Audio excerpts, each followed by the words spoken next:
So tell us about the project and its genesis.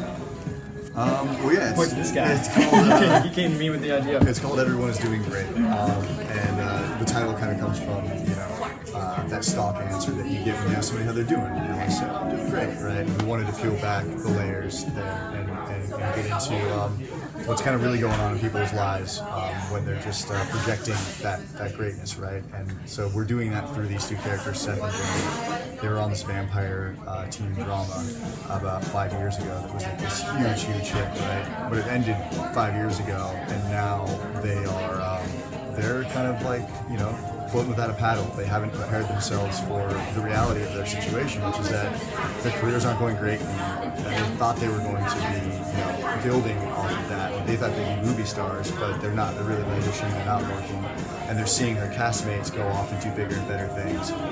So it's about them sort of confronting the fact that they're going to have to start over. They're at a crossroads. Yeah, it's almost like you're picking up at them, kind of coming to the understanding that they're at a crossroads and that things are going to have to change. Right. Yeah. So you had the idea, and what made you want to bring it to Stephen? Well, honestly, it was an instinct, It was like the first person that I wanted to tell about it was Stephen, because it just seemed like a natural. We've been wanting to work together we wanted to build something for a long time ourselves. And this, as soon as it struck me, before I even wrote anything down, it was the natural thing to do. Was just to go straight to him and be like, I found it. It's just like, we can do this. I know we can do this together, and I know we can do this ourselves. We talked behind the scenes about, we talk behind the scenes. We talk, as normal people do.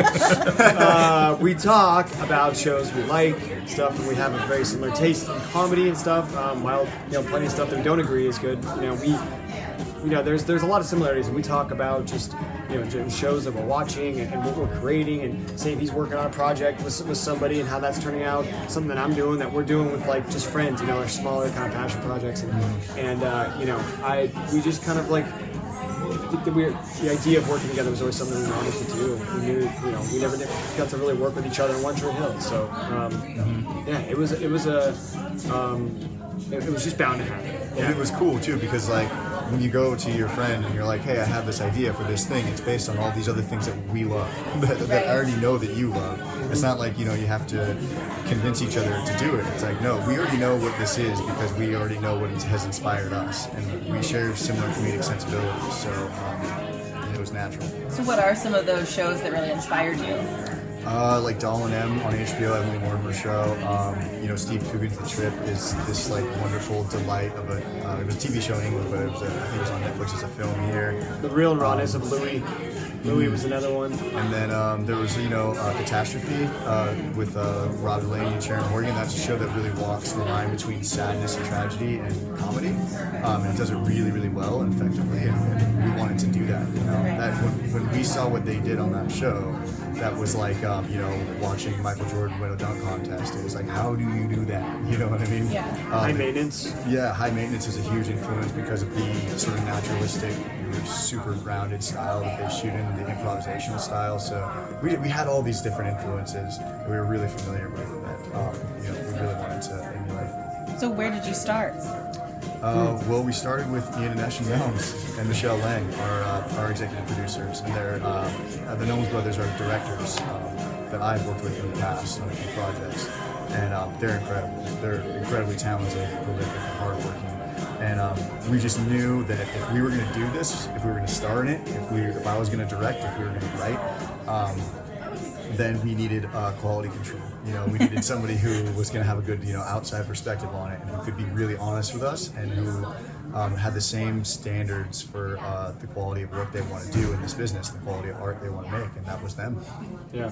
And they came to us, they put us through the ringer of drilling us of what we wanted to do with the show, said who are these guys, and the first conversation I had with them, and I already felt so fortunate to be, allowed in for this opportunity, because I know James had worked with these guys before in a couple films and loved the films and thought they were just really cool projects, and then now I was getting a shot to join in, and to me that was incredible. So the first time meeting them, it was just kind of how I expected. Like they sat us down and just kind of grilled us about the show and the characters, what's going on with your character, you know? My first conversation with these guys was like, hey, nice to meet you. All right, we sat down, I'm like, all right, tell me about your character. Where's he come from? What's his relationship with his mom? What's his relationship with his dad? Where's he going? What is his ideal? You know, all this stuff. And we worked on the characters and then even, you know, tried out different shooting styles and we're rehearsing stuff and you know, that whole process. That eventually led us to get into a comfortable place to start shooting.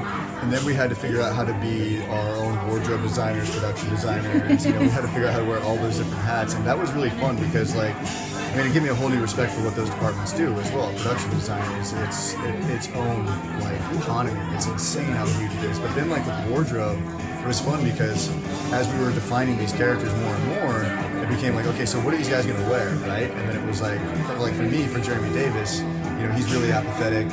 And he's kind of scared, so he's not confronting life. He's sort of he's become a recluse. He's sitting at home smoking weed all day, right? So I was like, well, what am I gonna wear for that? Like, am I gonna have to go buy a new wardrobe? And then it just kind of struck me that like, for some reason, I'm kind of like a hoarder when it comes to clothes. I just won't get rid of them. It's like, no, all I gotta do is go back and like find the clothes that are in my closet that I haven't worn for at least a couple of years. And there's a reason I haven't worn them, right? And I'll just pull all those. So that's essentially what I did. I just went and found the worst crap that was in my closet that's been neglected for years and threw it on. And as soon as I looked in the mirror, I was like, this is the guy. Yeah. This is the dude. Well, sort of going off the idea of wearing your own clothes, the obvious question is how much of it is based very specifically on your real lives and how much of it is total fiction? Yeah, I mean, the characters themselves and their stories, I think, you know, they're created on our own. You know, there's always a little part of you of every character that you're going to play. But I think that the world that they're in is very similar to what, you know, James and I know about the industry and our places in it. But as far as who these guys are, what's kind of making them tick, you know, that's where, you know, where it kind of ends. You know, where we've created what's going to drive these guys, what they're moving towards.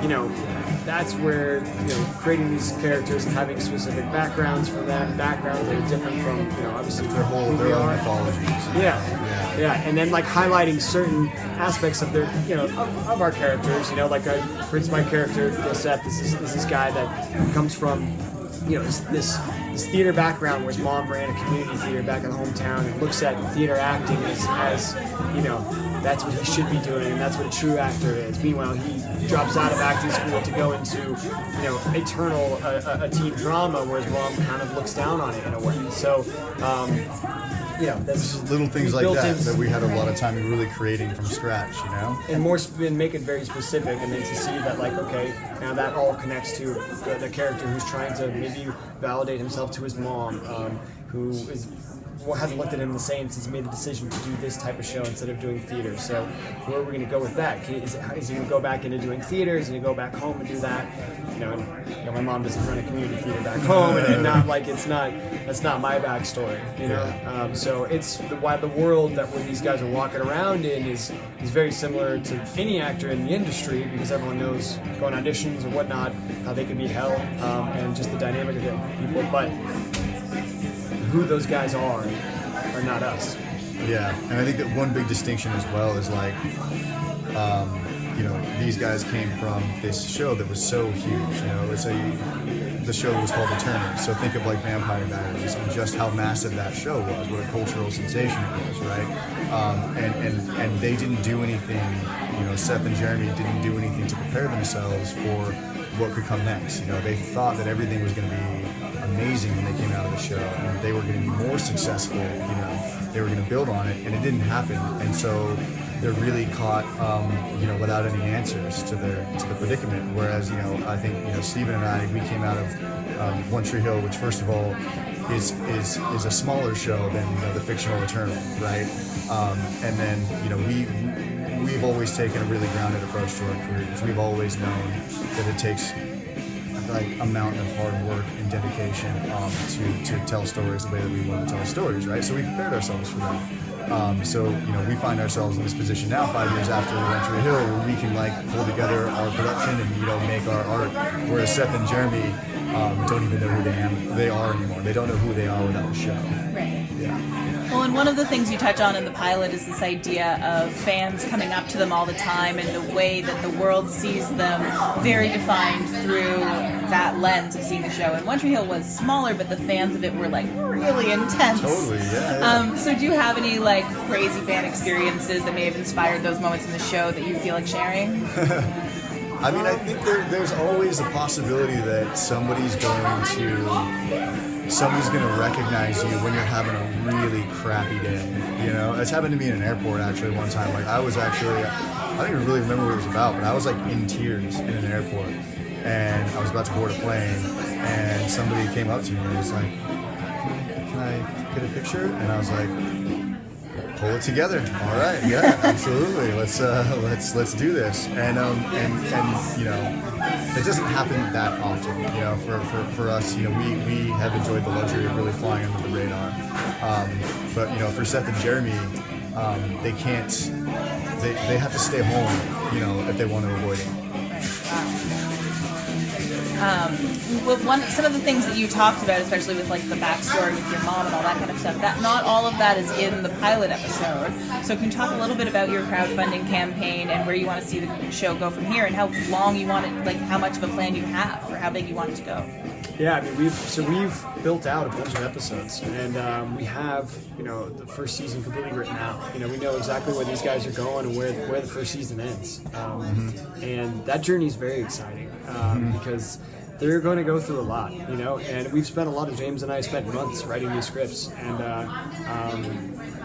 we really believe this story needs to be told. We want to see it out.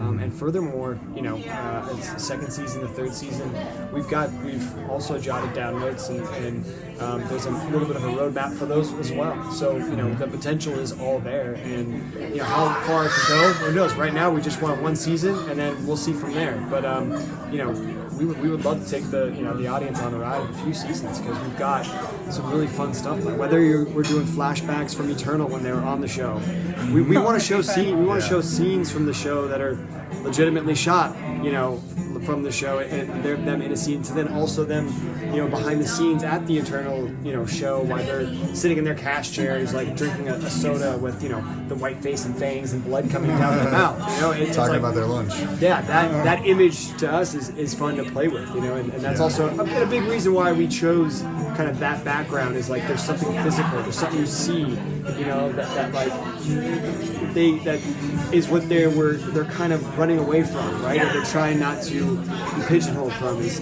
that specific look. Yeah, and you know, we feel like this Indiegogo campaign, you know, it gives us the ability to realize this dream now, right? Like if we can get this budget, then we can be shooting our show this fall, you know, by the end of the year, and then we can bring it to people, you know, sooner than later, which would be incredible for us. And you know, we just feel like this time in television is so exciting because independent television is now a thing, right? And this is happening all over the business, right? There's this sort of groundswell of creators that are realizing that they can create their series, not just their pilot, but their series independently. So your next favorite TV show will probably not be made by a studio. You know, this is a new frontier, and we feel excited to be on that frontier. And the Indiegogo campaign allows us to take people with us from the start, right?